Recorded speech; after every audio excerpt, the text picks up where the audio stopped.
I would say that the support from world leaders has been pretty deafening with its silence in the main. Do you wish you'd had more vocal support from maybe the British Prime Minister Rishi Sunak, the American President Joe Biden? Would that be helpful? Look, Piers, in my 3.5 years as Prime Minister, I discovered one thing, that this morality and the so-called Western values about democracy, constitutionalism, rule of law, fundamental rights, against custodial torture, all that is happening in Pakistan today.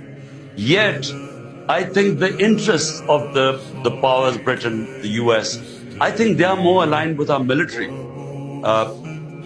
For whatever reasons, maybe because they're supporting them in Ukraine.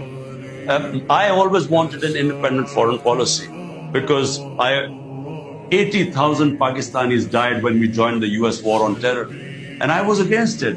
So I think maybe that they feel that their interests are more served by the current regime. And whenever that happens, all these professed values go out of the window. My message is simple. Firstly, countries only sort their problems out from within. But the professed values of United States and United Kingdom, I repeat, is democracy, is fundamental rights, rule of law. I mean, whenever they criticize Hong Kong or China with the Uyghurs or Russia, they always talk about the lack of human rights and fundamental rights and lack of democracy. But here's one standing for democracy, and all these values are being violated, yet not a word from them. But I didn't really expect much, because what is happening right now is we are basically fighting for rule of law and democracy. On the other hand, we now we are heading towards the worst type of dictatorship.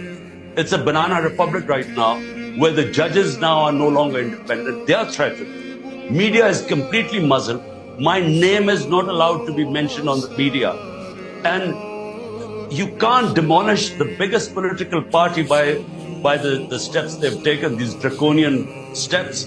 So therefore, what is at threat is our democracy, our future. So there's no, this has been one of the most toughest years of my life.